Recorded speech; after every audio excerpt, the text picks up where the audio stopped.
Good morning, सुप्रभात। देखो, अब तक हमारी बात चल रही थी नाभिकीय रसायन की, रेडियो एक्टिविटी की, रेडियो रसायन की या रेडियो केमिस्ट्री की। देखो, अब तक हमने कई अलग अलग चीज़ें पढ़ी है। नाभिक के बारे में पढ़ा, परमाणु के बारे में पढ़ा। अब देखो, आज की क्लास से मैं कुछ ऐसा स्टार्ट करने वाला हूँ कि आपको भी पढ़ने में इंटरेस्ट आएगा। अगले 4-5 दिन की क्लास में मैं आपको ये बताऊंगा कि परमाणु बम कैसे बनाया जा सकता है, उसका आधार क्या है। बड़ा इंटरेस्टिंग सा टॉपिक है। आप भी जानना चाहते होंगे परमाणु बम कैसे बनता है जो इतनी हानि कर सकता है।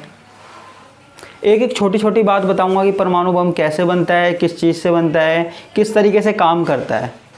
तो आप ये लगा लीजिए उसकी स्टार्टिंग आज से हो रही है और अगले 4-5 दिन में मैं आपको पूरा का पूरा परमाणु बम बनाना सिखा दूँगा। आपको कहीं और सर्च करने की ज़रूरत नहीं है। तो आज का जो टॉपिक है वो सबसे पहली बात ये है, हमारे पास टॉपिक है रेडियो एक्टिव विघटन श्रेणी। अब ये रेडियो एक्टिव विघटन श्रेणी क्या होती है? हमारे पास कोई रेडियो एक्टिव पदार्थ है। आपको पता है रेडियो एक्टिव पदार्थ क्या होता है? वो टूट जाता है और टूट कर किस में बदल जाता है? दूसरे नाभिक में बदल जाता है। एक रेडियो एक्टिव नाभिक है, वो टूटकर दूसरे नाभिक में बदल जाता है। ये प्रक्रिया लगातार चलती रहती है। जैसे कोई नाभिक है, ए है, वो बी में टूटता है, बी है वो सी में टूटता है, सी है वो डी में टूटता है। ये प्रक्रिया तब तक चलती रहती है जब तक कि रेडियो एक्टिव पदार्थ का बनना समाप्त नहीं हो जाता। लगातार चलती रहती है और जब किसी स्थायी नाभिक का बनना शुरू हो जाता है या कोई स्थायी नाभिक बन जाता है तो ये प्रक्रिया रुक जाती है, ख़त्म हो जाती है। अब लगातार करने से जब हमारे पास क्या होता है कि स्थायी नाभिक प्राप्त हो जाता है, स्थायी नाभिक प्राप्त हो जाता है तो ये प्रक्रिया क्या हो जाती है? समाप्त हो जाती है। अब जो ये रेडियो एक्टिव पदार्थ एक से दूसरे में परिवर्तित होते रहते हैं, इनको अलग अलग हमने कुछ श्रेणियों में रख दिया, जिनको हम क्या बोलते हैं? रेडियो एक्टिव विघटन श्रेणी। यानी कि एक पदार्थ या एक नाभिक टूट के किस किस नाभिकों में चेंज हो सकता है, उसके लिए हमने उनको अलग अलग श्रेणी में रख दिया, जिनको हम बोलते हैं रेडियो एक्टिव विघटन श्रेणी। अब ये रेडियो एक्टिव विघटन श्रेणी होती क्या है? मैंने पहले से लिख लिया है, थोड़ा सा टाइम जिससे कम वेस्ट हो। तो इसमें मैंने 4 श्रेणियों को रख दिया। ध्यान से सुनना, इसमें मैंने 4 श्रेणियों को रख दिया। पहली जो श्रेणी है वो है थोरियम श्रेणी। क्या श्रेणी है? थोरियम श्रेणी। थोरियम के नाम पे इसको नाम दे दिया थोरियम श्रेणी।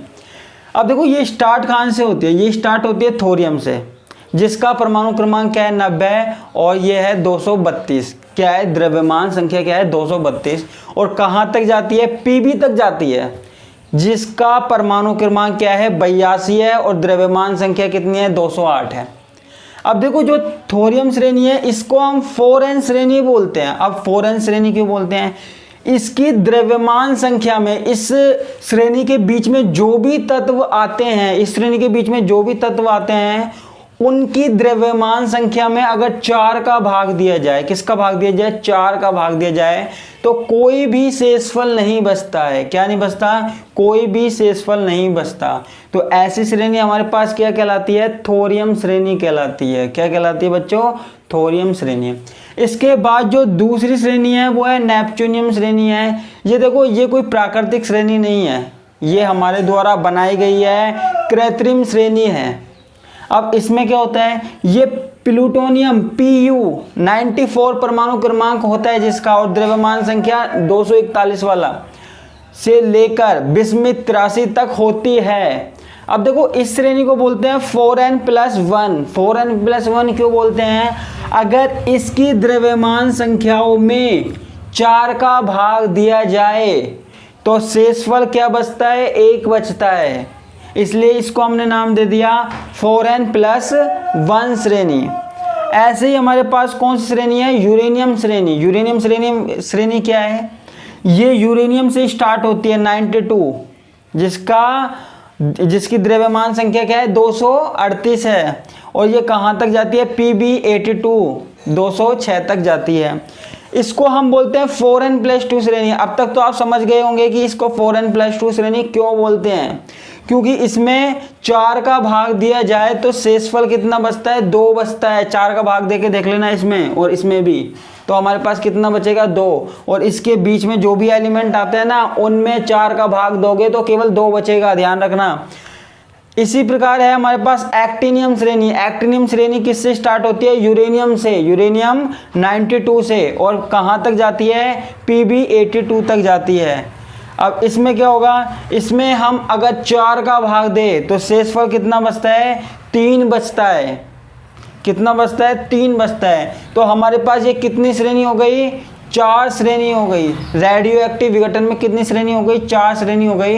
ये श्रेणी हमारे पास आगे काम में आएगी, जो कि हमारे पास आगे नाभिकीय अभिक्रियाओं की आधारशिला है। तो आज की क्लास में सिर्फ इतना ही, और अगर आपको कोई प्रॉब्लम है तो आप बता सकते हैं, मैं अगली क्लास में आपकी प्रॉब्लम सॉल्व करने की कोशिश करूँगा।